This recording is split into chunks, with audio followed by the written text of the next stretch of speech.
अस्सलामुअलैकुम, मैं हूं मोहम्मद जुनैद। शाहज़ेब खानज़ादा की गैर मौजूदगी में इस प्रोग्राम की मेज़बानी मैं कर रहा हूं। साल 2025 भारत और भारतीय अफवाज के लिए बदतरीन साल साबित होता जा रहा है।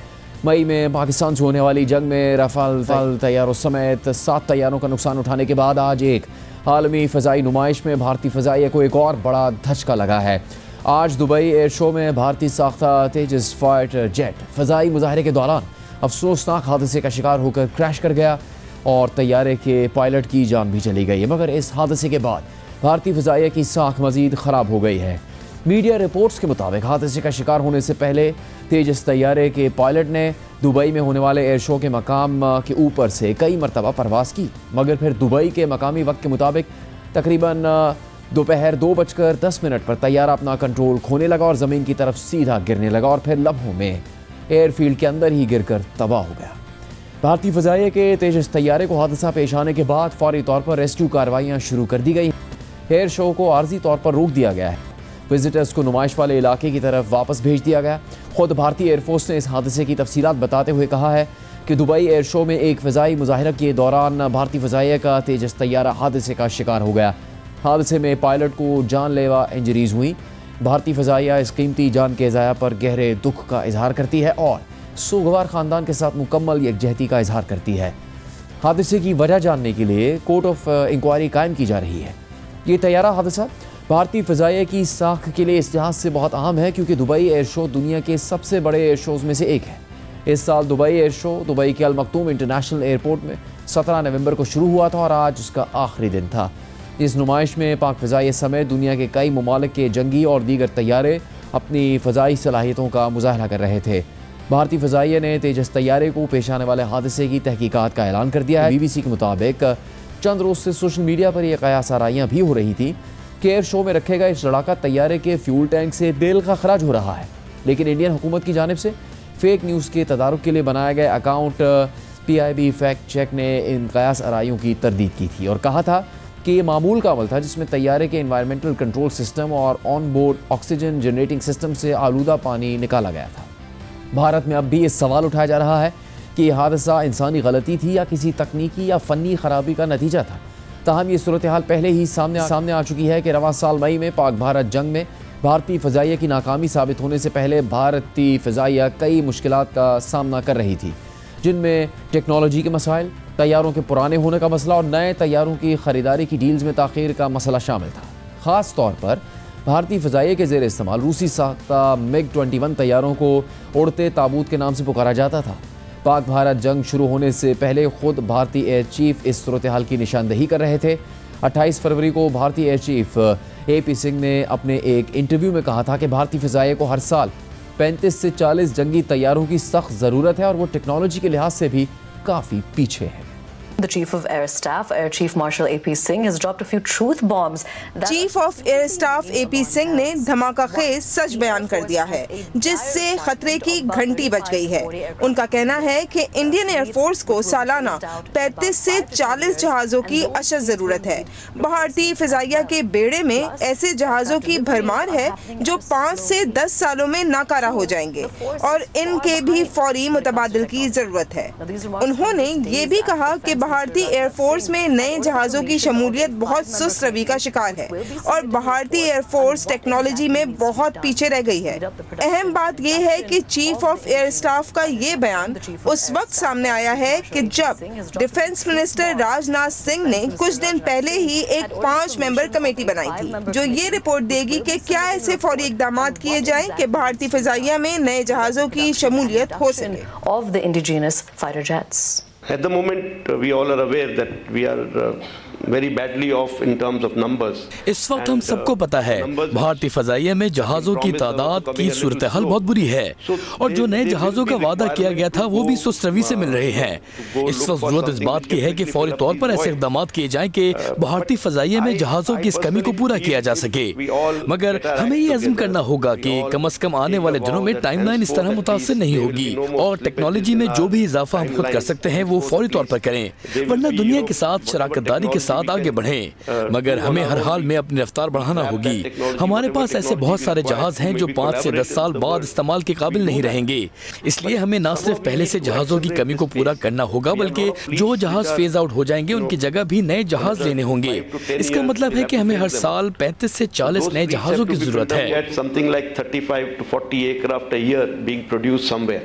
भारतीय एयर चीफ अपनी हुकूमत से शिकवा भी कर चुके हैं कि टाइमलाइन बहुत अहम होती है। मुझे एक भी ऐसा प्रोजेक्ट याद नहीं जो टाइमलाइन के मुताबिक मुकम्मल किया गया हो। ऐसी चीज का वादा ही क्यों किया जाता है जिसे पूरा नहीं किया जा सकता हो। Timelines is a big issue. Once timeline is given, not a single project that I can think of has been completed on time. So this is something where we have to look at. Why should we promise something which cannot be achieved? While signing the contract itself, some of times we are sure that it is not going to come up.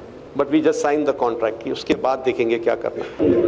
I can only tell you what are requirements and what are worries. You have to alleviate those worries and make us more confident. We will. At the moment, I am just not confident of a change, which is very wrong thing to happen.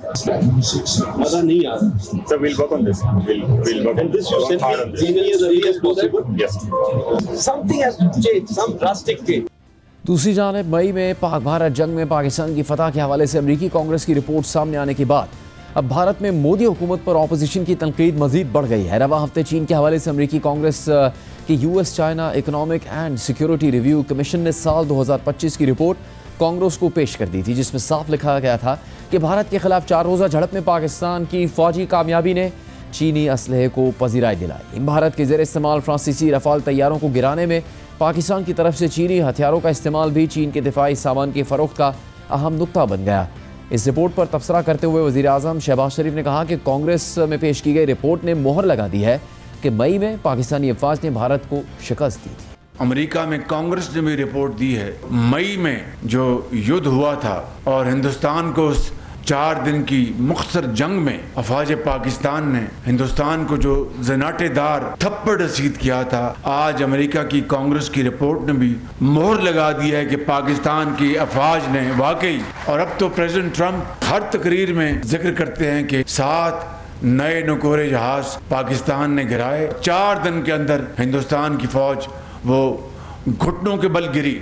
अमरीकी कांग्रेस की report पर रद्दअमल देते हुए भारतीय opposition जमात कांग्रेस ने अपनी x post में लिखा है कि अमेरिका ने एक बार फिर US China economic and security review commission की अपनी सालाना रिपोर्ट में भारत की तौहीन की है। रिपोर्ट में कहा कि पहलगाम दहशतगर्द हमले को एक इंसर्जेंट अटैक कहा गया। रिपोर्ट में कहा कि 4 रोज़ा पाक भारत जंग में पाकिस्तान ने फौजी कामयाबी हासिल की। कांग्रेस ने पोस्ट में मजीद लिखा है कि खुद अमेरिकी सदर ट्रंप भी 60 से ज़्यादा बार कह चुके हैं कि उन्होंने ऑपरेशन सिंदूर को रोका। ट्रंप आलमी प्लेटफॉर्म से दावा कर चुके हैं कि उन्होंने जंगबंदी करवाने के लिए नरेंद्र मोदी को धमकी दी थी। अमेरिका की ये रिपोर्ट इंतहाई काबिल एतराज़ और नाकाबिल कबूल है। इसने भारत के इमेज को गहरा नुकसान पहुंचाया है। यह हमारी खारजा पॉलिसी के लिए एक बड़ा धचका है।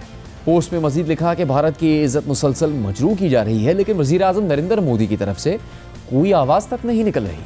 मुल्क के वक़ार की हिफाजत में नरेंद्र मोदी पूरी तरह नाकाम साबित हुए हैं। कांग्रेस ने एक्स पर एक वीडियो भी जारी की जिसमें अमेरिका और भारत के बिगड़ते हुए हालात के तनाजुर में वज़ीर आज़म नरेंद्र मोदी पर तनकीद की गई है। इसी तरह कांग्रेस रहनुमा सुप्रिया श्रीनाथ ने सवाल उठाया है कि अमेरिकी कांग्रेस की रिपोर्ट पर मोदी हुकूमत की तरफ से रद्दअमल क्यों नहीं दिया जा रहा, खामोशी क्यों है। कांग्रेस रहनुमा जयराम रमेश ने इस रिपोर्ट पर रद्दअमल देते हुए कहा है कि वज़ीर आज़म मोदी को अपनी खामोशी तोड़नी चाहिए। अमेरिका की US China economic and security revision commission ने एक बेहद आपत्तिजनक रिपोर्ट दी है, और इस रिपोर्ट में जो चीजें लिखी गई हैं वो तो आपत्तिजनक है ही, सरकार की चुप्पी और भी ज्यादा आपत्तिजनक है। नंबर 108 और 109 पे लिखा गया है कि जो पहलगाम का आतंकी हमला था वो इंसर्जेंट अटैक था, वो विद्रोही अटैक था। दूसरी बात इसमें लिखी गई है कि जो भारत सैन्य का युद्ध हुआ 4 दिन का ऑपरेशन सिंदूर जिसको हमने कहा, उसमें पाकिस्तान की सैन्य शक्ति का प्रमाण मिलता है। लेकिन सवाल ये उठता है कि इसमें भारत सरकार, प्रधानमंत्री मोदी या विदेश मंत्रालय की ओर से कोई आपत्ति क्यों नहीं आई है कि अमेरिका की ब्रीफिंग कौन कर रहा है। प्रधानमंत्री मोदी ने भाषण दिए, संसद में बयान दिए गए, चुनावी रैली में भी इसका जिक्र हो रहा था मोदी जी द्वारा। एक संसदीय दल, प्रतिनिधिमंडल अमेरिका भी गया, उसके बाद भी इतनी भारत विरोधी रिपोर्ट क्यों बन रही है? इसको कैसे बर्दाश्त किया जा सकता है? और इस पर जो सरकार की चुप्पी है, खासतौर से प्रधानमंत्री की, वो अपने आप में बहुत आपत्तिजनक है।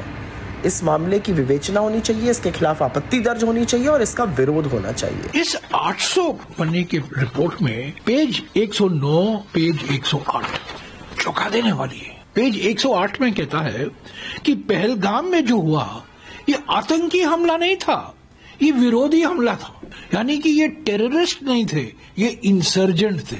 ये तो हमारी कूटनीति के लिए इतना बहुत बड़ा धक्का है। तो दूसरी बात और भी गंभीर, पेज 109 में Pakistan military success over India in the 4-day clash, यानी कि ऑपरेशन सिंदूर विफलता। ये कहता है पाकिस्तान मिलिट्री सक्सेस, सैन्य सफलता, पाकिस्तान की सैन्य सफलता भारत के ऊपर। ये तो हम हरगिज इसको स्वीकार नहीं कर सकते। प्रधानमंत्री को अपनी चुप्पी तोड़नी चाहिए। इस रिपोर्ट का खंडन हमें करना चाहिए, सरकार को करना चाहिए। विदेश मंत्री क्यों चुप है, प्रधानमंत्री क्यों चुप है? ये तो कूटनीति पर इतना बड़ा धक्का है हमारे लिए। सिर्फ ऑपोजिशन ही नहीं, भारत के आज़ाद सहाफ़ी और तज्जियाकार भी अमेरिकी कांग्रेस की रिपोर्ट पर मोदी हुकूमत को तनकीद का निशाना बना रहे हैं। भारत के मारूफ दिफाई तज्जियाकार प्रवीण साहनी ने अपनी पोस्ट में लिखा है कि अमेरिकी पैनल की अमेरिकी कांग्रेस को पेश की गई रिपोर्ट में ऑपरेशन सिंदूर के दौरान पाकिस्तान की भारत पर फौजी कामयाबी के जिक्र से उन्हें हैरत नहीं हुई। ताहम परेशानी की वजह फौजी क़यादत है, जिसने सरकारी बयानिए ही को आगे बढ़ाकर भारत को मायूस किया। इसी तरह भारतीय सहाफ़ी अशोक कुमार पांडे ने अमेरिकी कांग्रेस में पेश की गई रिपोर्ट पर तबसरा करते हुए कहा कि नरेंद्र मोदी ने जीत के जितने दावे किए वो सब एक ही रिपोर्ट ने झूठ साबित कर दिए। ऑपरेशन सिंदूर में शर्मिंदगी उठाने के बावजूद मोदी हुकूमत कोशिश करती रही है कि अपने आवाम में इसे कामयाबी के तौर पर पेश किया जाए और इस मकसद के लिए भी मोदी हुकूमत ने अपनी अफवाज को इस्तेमाल किया। अमेरिकी कांग्रेस की रिपोर्ट सामने आने से कुछ ही दिन पहले भारतीय आर्मी चीफ ने दावा किया कि ऑपरेशन सिंदूर सिर्फ एक ट्रेलर था, आइंदा के हालात के बारे में हमारी पूरी तैयारी है। तो आपका असेसमेंट क्या है, इसके जो रिजल्ट्स रहे उसका आकलन क्या है? और सिंदूर 1.0 अगर मैं कहूँ 1.0 तो देखिए, मैं तो ये कहना चाहूँगा कि मूवी शुरू भी नहीं हुई थी, सिर्फ एक ट्रेलर दिखाया गया था और ट्रेलर के बाद 88 घंटे में वो ट्रेलर ख़त्म हो गया था। आगे आने वाले हालात कैसे होंगे ये इसके बारे में हम पूरी तैयारी करके बैठे हुए हैं और अगर कोई ऐसा हमें मौका देता है पाकिस्तान तो हम उसका भरपूर एक शिक्षा प्रदान करना चाहेंगे उसको कि कैसे एक जिम्मेवार नेशन को अपने पड़ोसियों से बिहेव करना चाहिए। इंडियन आर्मी चीफ के इस दावे पर खुद भारतीय दिफाई तज्जियाकार प्रवीण साहनी ने सवाल उठाया कि ऑपरेशन सिंदूर ट्रेलर था तो इसका नतीजा ये निकला कि पाकिस्तान का दुनिया में कद और जियोपॉलिटिकल प्रोफाइल बहुत ही बढ़ गया। उन्होंने ये कही है कि जो ऑपरेशन सिंदूर था, जो हम जानते हैं 88 घंटे चला, तकरीबन 4 दिन चला, वो कहते हैं ये तो ट्रेलर था। तो सवाल ये है कि ये जो ट्रेलर जिसको वो बता रहे हैं उस ट्रेलर में हुआ क्या? इंडियन एयरफोर्स ने तो एयर टू एयर ऑपरेशन में शायद हिस्सा लिया ही नहीं और पाकिस्तान की जो एयरफोर्स है उन्होंने दावा कर दिया, पाकिस्तान ने दावा कर दिया कि हमने 7 फाइटर जेट इंडियन एयरक्राफ्ट के गिरा दिए हैं पहली रात को ही, और उन्होंने कुछ दिनों के बाद 4 रफेल जिसका उन्होंने दावा किया हमने गिराए, उन्होंने उसकी सबूत भी दे दिया, पर इंडियन साइड से उसका कोई जवाब नहीं था, कोई रिस्पांस नहीं था। नतीजा ये निकला कि जहां तक पाकिस्तान का ताल्लुक था, ऑपरेशन सिंदूर जिसको कि आर्मी चीफ ट्रेलर बोल रहे हैं, उसके कारण पाकिस्तान का दुनिया में कद जो था बहुत ज़्यादा बढ़ गया, जिसे हम कहते हैं उनकी जियोपॉलिटिकल प्रोफाइल बहुत ज़्यादा बढ़ गई। और प्रेसिडेंट ट्रंप ने आर्मी चीफ के उनको पहले बुलाया, उसके साथ लंच किया व्हाइट हाउस में। अजरबैजान जो है वो 40 JF-17 एयरक्राफ्ट फाइटर्स ब्लॉक 3 जो कि पाकिस्तान बना रहा है चीन की मदद से पाकिस्तान के अंदर, वो उससे अब खरीदेंगे। इसी मामले पर मजीद तज्जिया हासिल करेंगे एक ब्रेक के बाद। ब्रेक के बाद एक बार फिर खुशामदीद। हम इस वक्त बात करेंगे air marshal retired Arshad Malik से। अरशद साहब, शुक्रिया, आपके वक्त का बहुत ही अफसोसनाक वाक़या पेश आया दुबई में जहाज़ गिरने का और फिर भारतीय पायलट की जान भी चली गई। दुबई एयर शो की 19 साल तारीख में ये अपनी नौयत का पहला वाक़या है। कितना बड़ा धचका है ये भारत के लिए, भारतीय फ़िज़ाइया के लिए? बिस्मिल्लाह रहमान रहीम। भाई, thank you very much for having me with you. सबसे पहले तो as a professional I think हमें बिल्कुल बहुत अफसोस है कि एक भारतीय पायलट की जान ज़ाया हो गई। यकीनन हमें उनके ख़ानदान से भी अफसोस है। जो बात आपने की, दुनिया में 2-3 एयर शो हैं जो बहुत मशहूर हैं। एक दुबई एयर शो है, एक फ्रांस का एयर शो है और एक यूके का एयर शो है। इन 3 एयर शो में दुनिया भर से हर तरह के एविएटर्स आते हैं, हर तरह की एविएशन प्रोडक्ट्स आती हैं, जिसमें जहाज होते हैं, कमर्शियल जहाज, फाइटर एयरक्राफ्ट। उसमें इस किस्म का सानिया होना एक बहुत बड़ा धचका है उस मुल्क के लिए, और ख़ास तौर पे ऐसे मुल्क के लिए जो अपनी टेक्नोलॉजी को इंट्रोड्यूस करना चाह रहा हो। यकीनन एक बहुत बड़ा धचका और बहुत बड़ी अफसोसनाक बात है उनके लिए। जी अर्शद साहब, जो वाक़यात पिछले कई अरसे से पेश आ रहे हैं उससे क्या पता लगता है भारतीय अफवाज की काबिलियत का, भारतीय एयरफोर्स की काबिलियत क्या? चूँकि लगता ऐसा है कि भारतीय हुकूमत एक ऐसा बयानिया पेश करती चली जा रही है जो हक़ाइक़ पर मबनी नहीं है, चाहे वो पाकिस्तान और भारत के जंग के तनाजुर में हो, भारतीय अफवाज की सलाहियतों से मुतल्लिक़, ख़ास तौर पर जो भारतीय एयरफोर्स है उसकी सलाहियतों से मुतालिक हो। उनके ख़ुद के बयानात हैं, भारतीय एयर चीफ इससे मुतालिक बात कर चुके हैं इसी बरस के आगाज़ में, जो हमने उनके बयानात दिखाए भी हैं। हकीकत क्या हो सकती है? आप बहैसियत दिफाई तजज़ियाकार और एक साबिक़ एयर मार्शल की हैसियत से क्या समझते हैं कि ये किस नौयत का सवालिया निशान उठता है भारत की दिफाई सलाहियतों और ख़ास तौर पर भारतीय फ़ज़ाइया की सलाहियतों पर? जब आप इस पर्टिकुलर साने को देखते हैं तो इसमें 2-3 चीज़ें आपके सामने आती हैं। तेजा जहाज़ एक दफ़ा पहले भी गिर चुका, और जो इन्वेस्टिगेशन हुई उसमें इंजन सीजियर का प्रॉब्लम आया, ऑयल पंप से रिलेटेड को मसला आया था। और अगर अभी पिछले चंद दिनों से, और अभी जो आपने हिंदुस्तान के फ़ज़ाइया के एयर चीफ की भी बात दिखाई, वो कुछ बौखलाहट का शिकार थे, कुछ इंजन्स के प्रॉब्लम की वजह से टाइमलाइन हिंदुस्तान एरोनॉटिक्स पूरी नहीं कर पा रहा था। इसके अलावा इनके जो रेडार हैं जो कि इसराइल से ये ले रहे थे, उसकी इंटीग्रेशन के भी मसाइल थे, और कुछ वेपन्स की इंटीग्रेशन के भी मसाइल थे, जिसकी वजह से वो टाइमलाइन पूरी नहीं हो रही थी। फिर कई दहाइयों से हम ये देख रहे थे कि मिग 21 जो उनका फ्लाइंग हॉर्स था वो एक फ्लाइंग कॉफिन बन चुका था, तो इन्होंने अभी मिग 21 को ग्राउंड किया। उसके बाद अभी बहुत जल्द ये जैगुआर को ग्राउंड करने वाले हैं। मिग 29 भी अपनी प्रैक्टिकल लाइफ गुजार चुका है। इसी तरह एक सूज जहाज की भी सीरीज में से एक जहाज ग्राउंड होने वाला है। इसके साथ साथ अगर आप ये देखते रहें तो पॉलिटिकल लीडरशिप ने अपने बयानियों को एक दफाई बयानिया के ऊपर लेके आना शुरू किया, और उसमें इनकी जो मिलिट्री लीडरशिप थी उसको इस तरफ धकेल दिया, और उनको अपने बयानात को इस तरह रुख देना शुरू किया कि वो प्रोफेशनल कॉम्पिटेंस से हट के एक बौखलाहट का शिकार होते हुए बहुत ऐसी बातें करना शुरू हो गए जिसमें उनमें सिर्फ गरूर ही गरूर था। अब अगर आपने जैसे बात की कि अगर ऑपरेशन सिंदूर से इनके अज़ाइम पूरे नहीं हुए थे, तो ये फिर कैसे कह रहे थे कि खुदा न खास्ता कराची तबाह हो चुका था, लाहौर की बंदरगाहें तबाह हो चुकी थी, पाकिस्तान के कई खुदा न खास्ता एयरपोर्ट तबाह हो चुके थे। तो हमारे एक उस्ताद मोहतरम कहते होते हैं कि ये तो वो मौका था जिसमें सिकंदर आजम अपनी कब्र से निकल के बाहर आ जाए, वो मुझसे तो ज्यादा इन लोगों ने फतूहात कर ली। लेकिन उसके बाद फिर आप कहते हैं कि ऑपरेशन सिंदूर अभी खत्म नहीं हुआ। बात यह है कि जब आप बुखलाहट का शिकार हो जाएं, प्रोफेशनलिज्म से हट जाएं और इस तरह की बातों पे आ जाएं और अपनी ब्लेम दूसरों पे डालना शुरू कर दें। इस पर्टिकुलर क्रैश जो भी एक साना हुआ है ये दुबई वाला, मेरे ख्याल में इसमें एक और रीजन ये था, इनके ऊपर प्रेशर बहुत था, क्योंकि अल्हम्दुलिल्लाह JF-17 बहुत अच्छा परफॉर्म कर रहे थे। JF-17 की अट्रैक्शन बहुत ज्यादा थी, तो उसके एरोज बहुत अच्छे हुए और हमारे पायलट्स ने बहुत अच्छे एरो किए और हमारे इंजीनियर्स ने उनको बहुत अच्छी तरह मेंटेन किया। अब जो वो पायलट था, अगर आप उस वीडियो को देखें तो उसके ऊपर एक प्रेशर था और एक टेक्निकल प्रॉब्लम जो बाद में पता चलेगा कि इसके इंजन और एरोडायनेमिक्स की कंपैटिबिलिटी में भी कोई मसाइल हैं, जिसकी वजह से इसका जो हार्ड मनूवर करता है तो इंजन उसकी रीगेन पावर नहीं इतनी जल्दी करता। लेकिन इस मनूवर में जो कि अंडर प्रेशर प्रॉब्ली हुआ लो अल्टीट्यूड की वजह से, और इस प्रेशर की वजह से उसने जो रिकवर करने की कोशिश की वो नहीं कर पाया। अर्शद साहब, अब ये तैयारे भारत के तैयार करता थे जिसमें से एक तैयारा हादसे का शिकार हुआ है, आपने दीगर तैयारों की भी बात की, उनके ऊपर भी तनकीद होती रही है।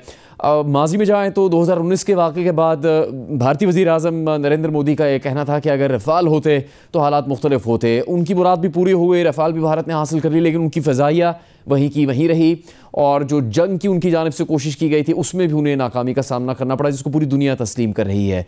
तो जब उनकी शख्सियात की जानिब से भी कहा जा रहा है कि टेक्नोलॉजी में भी बहुत पीछे हैं, अपने तरीक़ेकार में भी बहुत पीछे हैं, तो ज़ाहिर है वो मवाजना पाकिस्तान से करते हैं जिससे वो बहुत ही ज़्यादा पीछे रह गए हैं।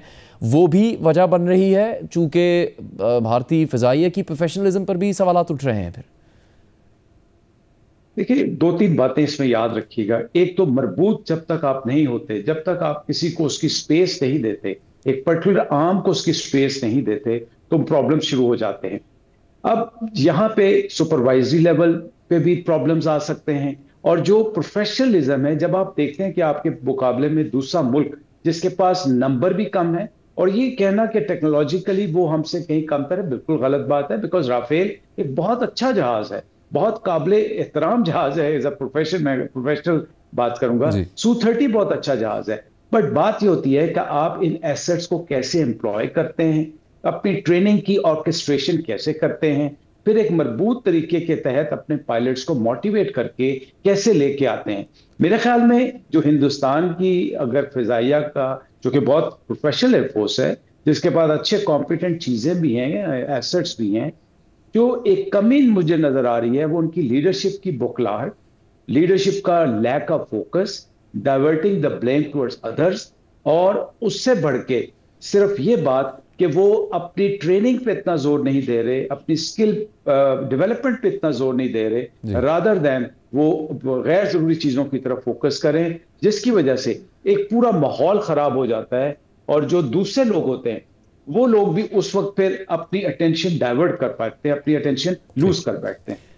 Air marshal retired Arshad Malik, आपको बहुत शुक्रिया। जारी रहेगा एक ब्रेक के बाद।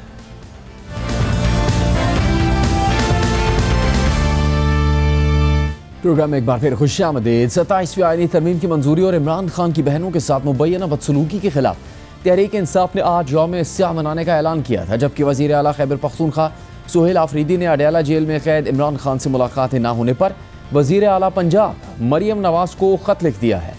तहरीक इंसाफ के सेक्रेटरी जनरल सलमान अकरम राजा ने एक्स पोस्ट में लिखा कि इमरान खान से मुलाकातों के लिए सुप्रीम कोर्ट में दायर पिटीशन की समाअत अब वफाकी आईनी अदालत करेगी। 8 माह इस्लामाबाद हाई कोर्ट ने अपने ही हुक्म की तौहीन के खिलाफ दरखास्तें ना सुनी और फिर यकायक तमाम दरखास्तों को वजह बताए बगैर खारिज कर दिया। इंसाफ का हर दरवाज़ा बंद नज़र आता है। तहरीक इंसाफ 27वीं आईनी तरमीम के खिलाफ सड़कों पर आ चुकी, लेकिन इस आईनी तरमीम के तहत कायम होने वाली वफाकी आईनी अदालत ने बाकायदा काम शुरू कर दिया है। और इस मौके पर आईनी अदालत के चीफ जस्टिस अमीनुद्दीन खान ने अपने पैगाम में कहा है कि बुनियादी हकूक़ का तहफ़्फ़ुज़ आईनी अदालत की अव्वलीन तरजीह है। हमारा आज़्म है कि एक ऐसा अदालती फ़ोरम कायम किया जाए जो दयानत, गैर जानिबदारी और इल्मी बसीरत की आला मिसाल हो। हमारे सामने आने वाला हर मामला आइन की बालादस्ती, इंसाफ के उसूलों और अदालती वक़ार के साथ गैर मामूली एहतियात और मुनसिफाना अंदाज में निपटाया जाएगा। दूसरी तरफ PTI ने अपने एक्स अकाउंट पर लिखा है कि वज़ीर आला खैबर पख्तूनख्वा सुहेल आफरीदी की जानिब से अडयाला जेल में अदालती अहकामात के बावजूद इमरान खान से मुलाकात के हकूक़ की खिलाफ वर्जी पर शदीद तहफ़्फ़ुज़ात का इजहार करते हुए वज़ीर आला पंजाब मरियम नवाज शरीफ को बाज़ाब्ता ख़त इरसाल कर दिया है। ख़त में वाज़ेह किया गया है कि इमरान खान के अहल खाना खुसूसन उनकी बहनों को अदालती इजाज़त के बावजूद रोका गया, बदसलूकी का निशाना बनाया गया और बुजुर्ग ख़वातीन को 1 किलोमीटर दूर सड़क पर बैठाया गया, जो गैर इंसानी, गैर अखलाकी और अदालती अहकामात की खुली खिलाफ वर्जी है। वज़ीर आला खैबर पख्तूनख्वा ने हुकूमत पंजाब से 4 मुतालबात किए हैं, जिनमें अदालती अहकामात पर फौरी अमल दरामद, बदसलूकी के ज़िम्मेदारों के खिलाफ कार्रवाई, जेल और पुलिस को वाज़ेह हिदायत और मुलाकातों के लिए बावकार और कानूनी निज़ाम का क़याम शामिल है। इमरान खान साबिक़ वज़ीर आज़म और उस जमात के कायद हैं जिसके मैंडेट के तहत खैबर पख्तूनख्वा की हुकूमत कायम है, लिहाजा उनके हकूक़ की खिलाफ वर्जी किसी सूरत काबिल कबूल नहीं। वज़ीर आला ने उम्मीद जाहिर की कि पंजाब हुकूमत फौरी एक्शन लेकर कानून की बालादस्ती और इंसानी वक़ार को यकीनी बनाएगी। इसके अलावा कौमी असम्बली के 6 और पंजाब असम्बली के 7 हल्कों में ज़िमनी इंतखाबात 23 नवंबर को हो रहे हैं और इस हवाले से NH-96 हरीपुर में ज़ाब्ता अखलाक की खिलाफ वर्जी पर वज़ीर आला खैबर पख्तूनख्वा सुहेल आफरीदी के खिलाफ chief election commissioner Sikandar Sultan Raja की सरबराही में 4 रुकनी बेंच ने समाअत की। PTI के वकील अली बुखारी कमीशन के सामने पेश हुए और कहा कि वो वज़ीर आला खैबर पख्तूनख्वा के वकील हैं। चीफ इलेक्शन कमिश्नर ने कहा कि हमने सुहेल आफरीदी को ज़ाती हैसियत में बुलाया था। अली बुखारी ने जवाब दिया कि सुहेल आफरीदी जनूबी खैबर पख्तूनख्वा से मुताल्लिक़ इजलास की सदारत कर रहे हैं। वज़ीर आला को DR ने भी इस केस में हरीपुर तलब किया है। इस पर इलेक्शन कमीशन के रुकन ने कहा कि कल वज़ीर आला इस्लामाबाद में थे, वो यहाँ पेश नहीं हुए, तो DRO के पास क्या पेश होंगे। वकील PTI अली बुखारी ने इस पर कहा कि क्या मैं यहाँ पेश नहीं हुआ हूँ, या तो आप कह दें कि वकील पेश ना हो, मेंबर का ऐसा रवैया होगा तो ये केस कैसे चलेगा। चीफ इलेक्शन कमिश्नर ने इस पर कहा कि चीज़ें तो वैसे भी ठीक नहीं चल रही। DG लॉ इलेक्शन कमीशन ने कहा कि कमीशन एक शख्स को ज़ाती हैसियत में बुला सकता है। Secretary election commission Umar Hamid ने कहा कि वज़ीर आला ने बयान में वाज़ेह तौर पर उकसाया है, रैली और जलसा इजाज़त के बगैर मना है। वज़ीर आला ने खिलाफ वर्जी करते हुए रैली में शिरकत की और इलेक्शन कमीशन और इलेक्शन अमले के खिलाफ अल्फाज इस्तेमाल किए। उनकी तकरीर से इलेक्शन हुकाम हरासा हुए और जहनी दबाव आया। जलसा हरीपुर एबटाबाद की सरहद पर हुआ। वाज़ेह है कि उम्मीदवार ने वज़ीर आला को जलसे में मदऊ किया। उम्मीदवार शहनाज इलेक्शन कानून की खिलाफ वर्जी में बराबर की कसूरवार हैं। कमीशन ने वज़ीर आला और उम्मीदवार को नोटिस जारी किया। DG लॉ ने कहा कि वज़ीर आला ने इलेक्शन कमीशन को नोटिस पर वजाहत देनी है। वकील PTI ने कहा कि नोटिस मैंने पढ़े, क्या ये नोटिस समात बरकरार रखने के काबिल हैं? नोटिस में तहसील हवेलिया लिखा गया है, इलेक्शन हरीपुर में है, हवेलिया में नहीं। चीफ इलेक्शन कमिश्नर ने कहा कि वज़ीर आला और उम्मीदवार का वाज़ेह ज़िक्र हुआ है। हमने वज़ीर मुमलिकत दाखिला को भी इससे सख्त नोटिस दिया है। DG खान में भी वज़रा को नोटिस दिया। तमाम दस्तावेज़ात वकील अली बुखारी को फराहम किए जाएँ। नून लीग के वकील बाबर नवाज़ ने कहा कि वोटर्स को भी धमकी दी गई। Chief election commissioner Sikandar Sultan Raja ने इस पर कहा कि ये बातें आप दलाइल में कह दीजिएगा। वकील PTI अली बुखारी ने कहा कि हम कमीशन के सामने पेश होंगे। सूबे के हालात अच्छे हों तो आप वज़ीर आला को बुलाकर बिठा लें। चीफ इलेक्शन कमिश्नर ने कहा कि कमीशन आज अबूरी ऑर्डर जारी करेगा, आप वो पढ़ लीजिएगा। इसके बाद केस की समात मुलतवी कर दी गई, जबकि इलेक्शन कमीशन की जानिब से तलब करने के खिलाफ वज़ीर आला सुहेल आफरीदी ने पेशावर हाई कोर्ट में भी दरख्वास्त दायर कर दी है, जिसमें तलबी का नोटिस गैर कानूनी करार देने और इलेक्शन कमीशन को कार्रवाई से रोकने की इस्तदा की गई है। इसके साथ ही इलेक्शन कमीशन ने NA-96 के उम्मीदवार बिलाल चौधरी के साथ साथ उनकी इंतखाबी मुहिम चलाने पर उनके भाई वज़ीर मुमलिकत बराए दाखिला तलाल चौधरी को भी नोटिस जारी कर दिया है। जबकि VP 116 में राना शहरियार की रैली में शिरकत करने पर वज़ीर आज़म के मुशीर राना सनाउल्लाह और NA-185 में उम्मीदवार महमूद लगारी की इलेक्शन मुहिम में शिरकत करने पर डिस्ट्रिक्ट मॉनिटरिंग अफसर DG खान ने वफाकी वज़ीर अवैस लगारी और मावन खुसूसी हुज़ैफा रहमान को नोटिस जारी किया है। इस पूरी सूरत हाल पर हम बात करेंगे मुस्लिम लीग नून की रहनुमा वज़ीर इत्तलात पंजाब आज़मा बुखारी साहिबा से। आज़मा साहिबा, शुक्रिया आपके वक्त का। पहले तो वज़ीर आला खैबर पख्तूनख्वा के ख़त का मामला, 7 मरतबा वो आ चुके हैं मुलाकात की कोशिश में, लेकिन उनको बानी PTI से मुलाकात की इजाज़त नहीं दी गई। फिर उनकी जमात के दीगर लोगों को भी मुलाकात नहीं करने दी जा रही और ख़ासतौर उनके ख़ानदान के अफराद के साथ वो ये कह रहे हैं कि बदसलूकी भी की गई है। अब बज़ाहिर तो उन्होंने एक मुहज़्ज़ब तरीका इख्तियार किया कि जिस सूबे की हदूद में मामला आता है उसकी चीफ एग्जीक्यूटिव वज़ीर आला पंजाब मरीम नवाज़ को ख़त लिख दिया है। तो क्या पंजाब हुकूमत और वज़ीर आला पंजाब उनके मुतालबात मानेंगे और क्या वज़ीर आला इस ख़त का जवाब देंगी खैबर पख्तूनख्वा के वज़ीर आला को? बहुत शुक्रिया। देखें, गुजारिश ये है कि काश जो वज़ीर आला KPK हैं वो दूसरों को कानून पढ़ाते हुए कम से कम अपनी तरफ भी देख लेते। जिस तरह की ज़बान वो इस्तेमाल करते हैं, जिस तरह की धमकियां और गुंडागर्दी करने का उनको शौक आया हुआ है और जिस किस्म की कानून की धज्जियां वो उड़ा रहे हैं सरकारी अफसरान को से लेकर वोटर्स तक को, जो है वो अपने इलाके में जो धमकियां दे रहे हैं, वोट डालने के लिए फोर्स कर रहे हैं। काश उन्होंने कुछ जो है प्रिजन रूल्स पढ़ लिए होते। अब मैं आपके सामने जो है वो कुछ प्रिजन रूल्स के बारे में जरूर आपको बताना चाहती हूँ। और एक इम्पॉर्टेंट चीज ये है कि ये बार बार इस मौके के ऊपर इस्लामाबाद हाई कोर्ट के अंदर भी गए और इस्लामाबाद हाई कोर्ट जो है उसने 26/10/2025 को जो है वो एक हुक्म भी दिया और उसमें उन्होंने कहा कि पिटिशनर्स जो हैं उनको जो जेल रूल्स हैं उनको फॉलो करना होगा और किसी भी जो प्रिजन रूल्स हैं उसकी रूल 265 के मुताबिक किसी भी किस्म की पॉलिटिकल मीटिंग्स जो हैं वो जेल में नहीं की जा सकती। लेकिन उसके बावजूद इस वक्त इमरान खान साहब जो हैं उनके साथ उनके जो लीगल टीम है उसकी 420 से ज्यादा जो है मीटिंग्स हो चुकी हैं। उनके फैमिली मेंबर्स की 189 के करीब जो है वो विजिट्स हैं उनके फैमिली मेंबर्स के। उसके साथ साथ उनके बच्चों से उनकी गाहे बगाहे बात होती रहती है। उनको स्पेशली कुक्ड मील दिया जाता है। उनका जो है वो twice a day medical checkup होता है। उनको बाकायदा तौर पर अनइंटरप्टेड, ये भी एक तो प्रॉब्लम यह है PTI को झूठ बोलने की बीमारी है और उस बीमारी का इलाज जो है वो हकीम लुकमान के पास भी शायद नहीं होता, अगर वो भी होते तो उनको झूठ बोलना है, हर बात पे एक सीन क्रिएट करना है। अब ये जो हमारी मोहतरमा बाजियां हैं जो जाती हैं मिलने के लिए और वो जब भी ड्यू प्रोसेस फॉलो किया जाता है उनको मुलाकात का बिल्कुल जो है वो टाइम मिलता है। दूसरा, जो ये CM KPK है उनको जो है ये प्रिजन रूल्स के मुताबिक उनको ये पता होना चाहिए कि वजीर आला पंजाब का मुलाकातों से कोई लेना देना नहीं है, ना उन्होंने कभी किसी चीज में मुदाखलत की है, कौन आ रहा है कौन मिल रहा है। वो अडियाला के कैदी की तरह की नहीं है कि मैं हाथ फेर फेर के मैं एसी उतरवा दूंगा, मैं खाना नहीं दूंगा, मैं ये कर दूंगा, वो कर दूंगा। वो काम करने में, लोगों की खिदमत करने में पंजाब के लोगों की इसलिए मसरूफ है कि उनके पास इन फजूलियात का टाइम नहीं है। और प्रिजन रूल्स के मुताबिक ये सिर्फ सुपरिटेंडेंट ऑफ जेल जो है उसका इख्तियार है कि वो किसी को मिलने दे या ना मिलने दे, जिसके अंदर चीफ मिनिस्टर साहिबा ने, मैं बड़ी जिम्मेदारी से कह रही हूँ, आज तक कभी कोई मुदाखलत नहीं की। उन्होंने कभी नहीं कहा कौन आ रहा है, कौन जा रहा है।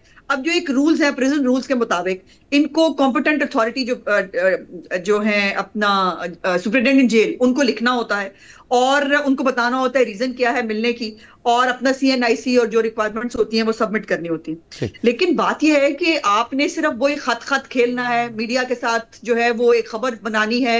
और हमारी जो बाजियां हैं उन्होंने भी उस दिन यही किया कि जब टाइम तक खत्म हो जाता है उसके बाद वो जानबूझकर वहां बैठी रहती हैं, उनके इर्द गिर्द उनके मुख्तलिफ यूट्यूबर्स और वो लोग उनके इर्द गिर्द होते हैं फोटोज खींचने के लिए।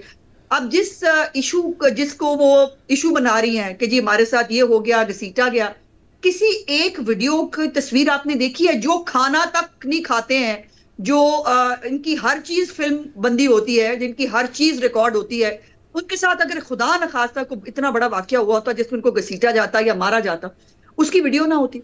और दूसरी बात जो वहाँ बदसलूकी हुई जेल के बाहर या जेल से कुछ फासले पर, उस पर तो राना सनाउल्लाह साहब ने भी प्रोग्राम में बात की। उन्होंने कहा कि पुलिस को बेहतर तरीका इख्तियार करना चाहिए था, उनसे बात करने के लिए, उनको मनाने के लिए, उनको बताने के लिए उनका यहाँ बैठना ठीक नहीं है। जी यही देखिए, मैं बिल्कुल ये गुजारिश करी हूँ कि उनके साथ बहुत बातचीत की। वो उनको अब ये ड्रामा क्रिएट करने की आदत पड़ चुकी है। वो फुटपाथ पे बैठ के बाकायदा उनकी शूटिंग होती है, वो फोटोज खिंचाती हैं, वो खिताब करती हैं, फिर वहाँ किटी पार्टी होती है, वहाँ पे खाने आ रहे होते हैं, आंटी केक बहुत अच्छा बना के लाई हैं, कौन सी आंटी जो है वो खाना बहुत अच्छा बना के लाई है, फिर वो वहाँ पे खाते हुए की फिल्म बंदी होती है। और सबसे इंपॉर्टेंट चीज, नईम पचौता साहब जो इनके वकील भी हैं, उन्होंने जो वहां पर उस वक्त मौजूद भी थे, उन्होंने कल तलत साहब के शो के अंदर एडमिट किया। उन्होंने कहा कि नहीं, उन्होंने जब उनको पूछा गया कि जी आपके ऊपर अगर कहते हैं आप पानी बहुत फेंका, वो किया, तो उससे कपड़े वपड़े गीले होने चाहिए थे। उन्होंने कहा नहीं, पानी ऊपर नहीं फेंका था, हमारे पैरों पे पानी आया था। इससे आप अंदाजा लगा लीजिए, इनके पैरों पे पानी की बात नहीं है, इनके झूठ का सिर पैर नहीं है। और झूठ बोलना, हमदर्दी कार्ड जो है वो करने की कोशिश करना, रेलेवेंट होने की कोशिश करना। आपने फरमाया कि वज़ीर आला खैबर पख्तूनख्वा है, वो बहुत ही सख्त अल्फाज और ज़बान इस्तेमाल करते हैं। अब जो ख़त लिखा है उसमें तो उन्होंने कोई गैर मुहज़्ज़ब लफ्ज़ इस्तेमाल नहीं किया, क्या जवाब दिया जाएगा वज़ीर आला पंजाब मरीम नवाज साहिबा की जानिब से उनको? जी मैंने गुजारिश की है कि कोई ज़रूरत नहीं है किसी भी जवाब देने की। एक तो इस खत के अंदर, जैसे मैंने कहा कि उनको अगर बेहतर होता, चलो उनको खुद को पता नहीं है या वो खुद पढ़ने लिखने से इतना शगफ हासिल नहीं करते, खत लिखने से पहले कम से कम किसी वकील से ही कंसल्ट कर लेते, उससे पूछ लेते कि जो है वो प्रिजन लॉ उनको कोई पढ़ के बता देता कि चीफ मिनिस्टर का इस तमाम मामलात से कोई लेना देना नहीं है। और मैंने जैसे आपसे पहले भी ये आपने पहले भी कही है बात, किस मामलात में इंटरफेयर नहीं किया। इसी पे आपसे पूछना चाहते हैं, जैसे आपने कहा उनको प्रिजन रूल्स नहीं पता, दीगर कवानीन का इल्म नहीं है, तहरीक इंसाफ को अगर आपके दावे के मुताबिक मान लिया जाए उनको इल्म नहीं है, तो वो अदालतें और वो उन अदालतों के जज साहिबान जो उनके लिए ये हुक्म दे रहे हैं कि इनको मुलाकात करने की इजाज़त दी जाए, इनको मुलाकात करने से रोका ना जाए, इनकी मुलाकात का एहतमाम करवाया जाए, उनको भी इल्म नहीं है प्रिजन रूल्स का और दीगर कवानीन का? जी मैंने तो अभी आपको, मैं दोबारा गुजारिश कर देती हूँ, मैंने अभी आपको 26/10/2025 का एक फैसला बताया इस्लामाबाद हाई कोर्ट का, जिसके अंदर बाकायदा तौर पर कहा गया कि इनको जेल रूल्स को फॉलो करना पड़ेगा और किसी भी पॉलिटिकल मीटिंग की इजाजत नहीं है। फिर दूसरी बात यह है कि ये अपना बोयावा काट रहे हैं। साकिब निसार साहब के दौरे हुकूमत में एक फैसला जो है वो लिया गया था मियां नवाज शरीफ साहब के बोझ में, और वो फैसला ये था कि जो शख्स जो है वो कैदी हो, जो मुल्जिम हो, उसको जो है वो किसी भी तरह पॉलिटिकल मामलात में इंगेज होने की इजाजत भी नहीं है, ना उसका फैसला कहीं माना जाएगा। और सीएम केपी के कई दफा ऑन रिकॉर्ड मौजूद है कि उनको सूबा कैसे चलाना है ये भी उनको उनसे पूछना है, उनको कैबिनेट कैसे बनानी थी ये भी उनको उनसे पूछना है।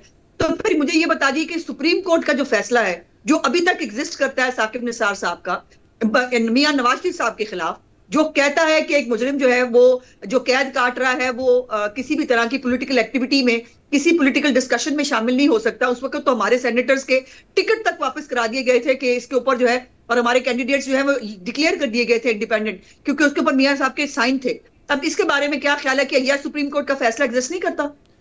तो उस्मा साहिबा फिर इसका मतलब तो ये है आपके पास ये तमाम जवाज़ काफ़ी हैं, आप समझती हैं कि उनके ख़ानदान को, उनकी जमात के लोगों को उनसे मुलाकात नहीं करने दी जा सकती? नहीं, बिल्कुल नहीं, मैंने ऐसा बिल्कुल नहीं कहा। सुपरिटेंडेंट जेल जो है ये उनका इख्तियार है, और वो देखिए ये बात बहुत गलत है। मैंने अभी भी आपसे गुजारिश की, मैंने आपको बकायदा मैंने आपको पढ़ के बताया कि 420 से ज्यादा इनकी लीगल टीम जो है वो विजिट कर चुकी है। 189 के करीब इनकी फैमिली के जो है विजिट हो चुके हैं, और उसके बाद ये कहा जाना कि इनको मिलने नहीं दिया जाएगा, ये नाइंसाफी। हम इस वक्त की बात कर रहे हैं, अब पिछले चंद हफ्तों से उस्मा साहिबा नाम किसी को मिलने से रोकते हैं, माजी की तो नहीं, अभी चंद हफ्तों की, चंद महीनों की बात कर रहे हैं। हो जाएगी भाई, मतलब इतना कौन सी क़यामत आ गई, लेकिन ड्रामा करने की, एक लॉ एंड ऑर्डर की सिचुएशन क्रिएट करने की, अडियाला के बाहर लोगों को उकसाने की। अब उस दिन से क्या हो रहा है, लोग निकल आते हैं, ये ना होता, पिंडी को बाहर आ जाना चाहिए, अडियाला की ईंट से ईंट बजा देनी चाहिए। फिर ये चाहते हैं वहां पर कोई मुलाकात के लिए नहीं, वहाँ लॉ एंड ऑर्डर की सिचुएशन को क्रिएट करने के लिए, वहाँ फसाद के लिए इकट्ठा हुआ जाता है। तो और उसके बाद जैसे ही मोहतरमाएं जो है वो पिंडी के दूध से बाहर निकलती हैं, वो जो है मोटरवे पर बैठकर वहां पर चक्री के ऊपर रेस्ट हाउस में जो एरिया है उसमें खाना खा रही होती है। तो ये आसान हल इसका ये नहीं कि उनको मुलाकात करने दीजिए। आप देखें उसमें आप जो उनकी ऊपर तनकीद कर रही हैं वो आपका हक है, लेकिन आप खुद भी खातून हैं, आपकी जमात के लोगों ने भी जेल काटी, आपकी जमात के लीडर्स ने जेल काटी, मरीम नवाज साहबा ने खुद जेल काटी है। अगर ऐसी हालत होती या मरीम नवाज साहबा वज़ीर आला होती और उनकी जमात के रहनुमा जेल में होते और उनको उनसे मिलने ना दिया जाता, तो आपकी जमात ये कबूल कर लेती? नहीं, मैंने तो देखिए उनके साथ कई दफा हुआ है, वो तो बल्कि उनको किस तरह से रखा गया था ये मुझे बताने की जरूरत नहीं है। और चीफ मिनिस्टर साहिबा का तो ये बड़ा कैटेगोरिक वो है, वो अपने ऊपर बीतने वाली उस वक्त की किसी भी बात को वो जो है वो डिस्कस भी नहीं करने देती। किस तरह से उनके बैरक के अंदर कैमरे लगाए गए थे, किस तरह से उनको जो है वो एक चारपाई के अलावा उनके पास कोई चीज नहीं थी। एक खातून होते हुए वो एक ही बैरक जिसके खुले वो जालियां होती हैं, उसी के अंदर साइड पे एक छोटा सा दीवार वाला बाथरूम था, वो उसको इस्तेमाल किया करती थी। इन मौसूफ के लिए तो बाकायदा bathroom, attached bathroom with commode बना के दिया गया है ताकि इनको तकलीफ ना हो। इनको नट्स प्रोवाइड किए जाते हैं, ये देसी मुर्गा खाते हैं, ये मटन खाते हैं, अपनी मर्जी का मेन्यू बनाते हैं। इनको तमाम फैसिलिटीज जो फैसिलिटीज इनको मिल रही है ना। जी जी आज़मा साहिबा, अच्छी बात है कि आपकी जमात या आपकी जमात के रहनुमा कोई इंतकाम नहीं ले रहे, लेकिन जाहिर है अगर आप उस रवैये के ख़िलाफ़ थे तो फिर तो और बढ़कर कोशिश करनी चाहिए आपकी जमात, आपके ऑफिशल्स को, कि उनके ख़ानदान के अफराद की तो मुलाकात होती रहने दी जाए, वो ज़ाब्ता अखलाक पर अमल दरामद उनसे करवाया जाए। अब जब आप कहती हैं कि जेल की इंतज़ामिया का इख्तियार है, तो फिर आपके वफाकी वज़रा अक्सर बैठ के प्रोग्राम्स में ये पेशकश और ये यकीन दहानी करवाते हैं कि मुलाकात हो जाएगी पीटीआई के रहनुमाओं की, तो ज़ाहिर है उनके पास भी कोई इख्तियार और असर रसूख तो होगा ना।